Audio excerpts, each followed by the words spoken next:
সুপ্রভাত বন্ধুরা, কেমন আছো তোমরা? নিশ্চয়ই ভালো আছো, আমরাও সবাই ভালো আছি। রাঁধুনি চ্যানেলে আরও একটা নতুন রেসিপি নিয়ে তোমাদের কাছে চলে এলাম। আজকে করলাম নিরামিষভাবে ভেজিটেবিল চপ। তো দেখো, এটা আমরা মঙ্গলবার নিরামিষ খাই, তাই নিরামিষভাবেই করেছিলাম। আর কিভাবে করেছি সেটাও তোমাদের সাথে শেয়ার করলাম। আর দেখো, আমি যেগুলো মিক্সিতে গুঁড়ো করে নিয়েছি তার সাথেই আমার ধনে জিরে আর গোলমরিচ দিয়ে গুঁড়ো করে রাখা বাড়িতে সেই মিশ্রণটা দিলাম। আর একটু গরম মশলা গুঁড়ো মিশিয়ে মিক্সিতে একসাথে রেখে দিলাম। আর ফোড়নে দিলাম 5 ফোড়ন আর একটু কাসুরি মেথি দিয়ে আগে বাদামটা ভিজিয়ে রেখেছিলাম। বাদাম আর মটরশুঁটি দিয়েছি। এটা ছোলা ভিজানো থাকলে দিলে ভালো লাগে, কিন্তু আমার ছোলাটা ছিল না, সেজন্য দেওয়া হয়নি আর কি। আর ধনে পাতাটাও ছিল না বলে দিতে পারিনি। এই দুটো জিনিস তোমরা দিয়ে দিলে খুব ভালো লাগে। আর গাজর আর বিটটা আমি ছোটো ছোটো করে কেটে আবার ভাপিয়ে রেখেছিলাম। তো এটা সিদ্ধই ছিল, আর আলুটাও সিদ্ধ রেখেছি দেখেছি। তো পরে দেবো, এখন ভালো করে ভাজা হয়ে গেছে এগুলো, তাই একটু লবণ দিয়ে দিলাম। লবণ দিয়ে কিন্তু এভাবেই নাড়তে থাকবে। এই ভাজাটা যতটা হবে তার উপর কিন্তু টেস্টটা নির্ভর করবে। তো আলু সিদ্ধটা আমি কিন্তু ম্যাশ করে নিয়েছি, নিয়ে এর মধ্যে মিশিয়ে দিচ্ছি। এখন কোনো মশলা দিইনি, তেলের মধ্যে এগুলো যতটা ভাজা ভাজা হবে তত টেস্টটা সুন্দর হবে, সেই জন্য মশলাগুলো এখনও দিইনি। তো এবার দেখো, ভালো করে ভাজা হয়ে গেছে। আরও কিছুক্ষণ ভালো করে ভেজে নেওয়ার পর এবার নেড়ে নিচ্ছি। নেড়ে নিয়ে এবার কিন্তু মশলাগুলো একে একে মিশিয়ে দেবো। তো আলুগুলো ভালোভাবে দিয়ে মিশিয়ে নিলাম। আর এবার দেখো, একটু লঙ্কা গুঁড়ো দিয়ে দিলাম, আর একটু হলুদ গুঁড়ো দিয়ে দিয়েছি, আর লবণটা আগেই দিয়ে দিয়েছি।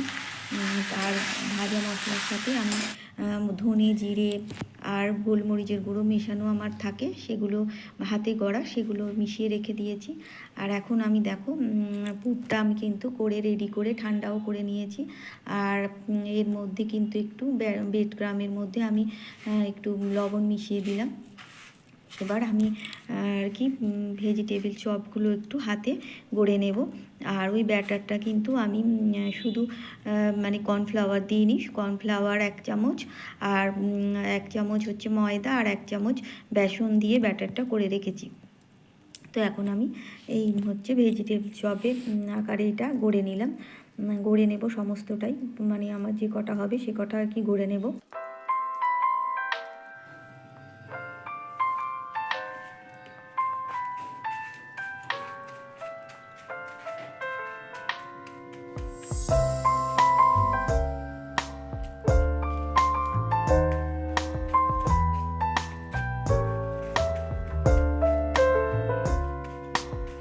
সবগুলো তৈরি করে আমি একবার শুকনো ব্রেডক্রামে গুঁড়িয়ে নিয়েছি সবগুলোকে। ব্যাটারটা 1 চামচ ময়দা, 1 চামচ কর্নফ্লাওয়ার আর 1 চামচ বেসন দিয়ে গুলে নিয়েছি। এটা খুব বেশি মোটাও হয়নি আর খুব পাতলা হয়নি। তো এইভাবে প্রত্যেকটা আমি এভাবে আর কি ব্যাটারের মধ্যে ডুবিয়ে ব্রেডক্রামে গড়িয়ে নেব। নিয়ে প্রত্যেকটা আমি একেবারে রেডি করে রেখে তারপরে তেলে ছাড়বো।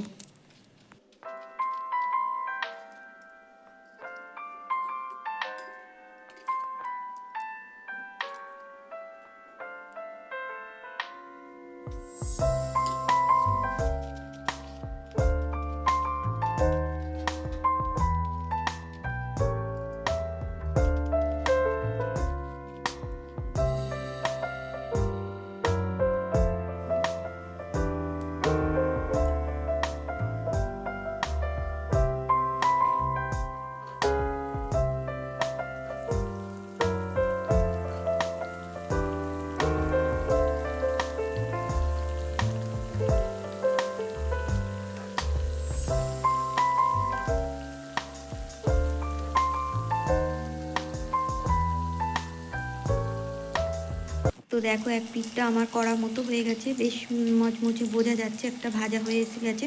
তো এইবার এগুলো আমি উল্টে দেবো। যে পিঠটা হয়নি সে পিঠটা উল্টে দেবো আর কি, একটা একটা করে।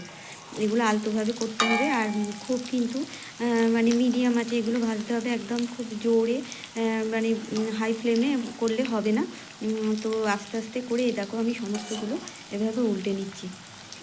তো যে পিঠটা হয়নি অপর পিঠটাও ঠিক সেমভাবে আমি লাল লাল করে ভাজা করে নেব, তাহলেই আমার ভেজিটেবিল চপটা রেডি হয়ে যাবে। তো আমি নিরামিষ দিনে করেছি বলে এটা কিন্তু ডিমের গোলায় আর কি, মানে ডিমের ব্যাটারে ডোবাইনি। তোমরা চাইলে এটা ডিমের ব্যাটারে ডুবিয়ে তারপরে ব্রেড ক্রামের মধ্যে গড়িয়ে, মানে ব্রেড ক্রাম মাখিয়ে আর কি তারপর ভেজে নিতে পারো সেমভাবে। তো আমি নিরামিষ দিনে করেছি বলে এভাবে করেছি। তো আমার এই রেসিপিটা যদি তোমাদের ভালো লেগে থাকে তাহলে অবশ্যই লাইক কমেন্ট শেয়ার করে অবশ্যই সাবস্ক্রাইব করে পাশে থেকো। আরও একটা নতুন ভিডিও নিয়ে তোমাদের কাছে আগামী দিন চলে আসবো। ততক্ষণ অবশ্যই ভালো থেকো, সুস্থ থেকো, আনন্দে থেকো। তো দেখো এভাবেই কড়া করে সমস্ত ভেজিটেবল চপগুলো আর কি ভেজে নিতে হবে। এবার তুমি রুটির সাথে খাও, মুড়ির সাথে খাও, বা ভাতের সাথে খাও, যা ইচ্ছা তোমার। বিকালে মানে তুমি বিকালে আর কি এটা করেছো একটা টিফিনের মতো করে খেতে পারো। তো আগামী দিন আরও একটা নতুন ভিডিও নিয়ে চলে আসবো। ততক্ষণের জন্য টাটা।